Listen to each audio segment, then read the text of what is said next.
ये जो मुझे लगता है, ये जिस तरीके से आप चुनाव के बीच में तमाम चीज़ें कर रहे हैं, आप बिल्कुल एक गैर जिम्मेदारान सरकार रहे हो।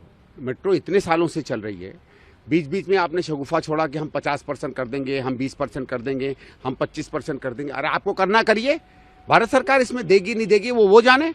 अगर वो नहीं देगी हम उसकी आलोचना करेंगे। आप क्यों नहीं करते थे और आज करने का क्या मतलब? और ये यही है, सीधी बात है कि हम देना चाहते हैं, भारत सरकार नहीं दे रही, ठीकरा किसी और पे फोड़ रहो। आप क्यों नहीं करते?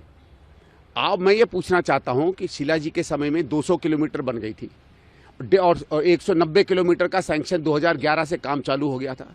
पहले आप झूठ में कहते हो कि सारी लाइनें मैंने बनवाई। जब मैंने सिद्ध कर दिया कि आप एकदम झूठ बोल रहे हो, तो पता चला कि आपके अंदर में तो 64 किलोमीटर तक नहीं बनी। हम लोगों ने 300 साढ़े 300 किलोमीटर बनाती हैं, आपसे 64 किलोमीटर नहीं बन रही है 10 साल में, और आप डींगे मारते फिर रहे हो। और किस बात की सब्सिडी कोई और देगा? आपको देना है दो, क्यों नहीं आप दे सकते? मुझे मालूम है इसलिए नहीं दे सकते क्योंकि खजाना खाली हो जाएगा। अभी ये बात कहने की नहीं है, लेकिन जिस तरीके की इन्होंने लोगों के सामने वायदे किए हैं, देखिए दिल्ली सरकार के पास कुल गरीबों पे और काम पे खर्च करने के लिए केवल 37,000 करोड़ हैं हर साल के, और ये 30-35,000 करोड़ का तो वायदे कर चुके हैं। तो जितनी अभी स्कीमें आती थी, इसका पैसा कहाँ से आएगा? स्कूल कहाँ से चलेंगे, अस्पताल कहाँ से चलेंगे, पानी कहाँ से आएगा? ये दिल्ली का बिल्कुल भट्टा बैठा देंगे और केवल झूठे वायदे करेंगे, कर पाएंगे नहीं क्योंकि इनके पास पैसा है। फिर रोते रहेंगे कि भारत सरकार ने मुझे काम नहीं करने दिया। अरे भाई साहब, आपको काम करना, आप अपने पैसे से काम करो ना, आपको टैक्स मिलता है, दूसरों पे क्या उंगली उठा रहे हो? सर, केंद्र सरकार की तरफ कैसे देखते हैं? ये तो 5 साल पहले आना था।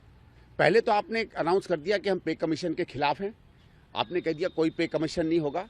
10 साल से यहाँ का जो 10 से बल्कि ज़्यादा साल हो गए, 12 मेरे ख्याल से लास्ट पे कमीशन शायद 2012 में या कभी आया था। हाँ, तब से कांग्रेस ने दिया था, तब से यहाँ के तमाम कर्मचारी 12 साल से इंतजार कर रहे हैं।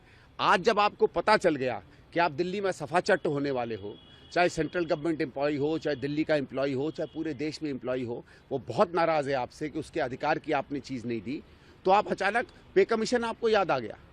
ये क्या मतलब है भाई? पहले क्यों नहीं दिया था? और आपने, मैं ये नहीं समझ में आता है, आचार संहिता लग जाती है, उसके बाद भारत सरकार कैसे कोई नीति की अनाउंसमेंट कर सकती है? इलेक्शन कमीशन कहाँ है?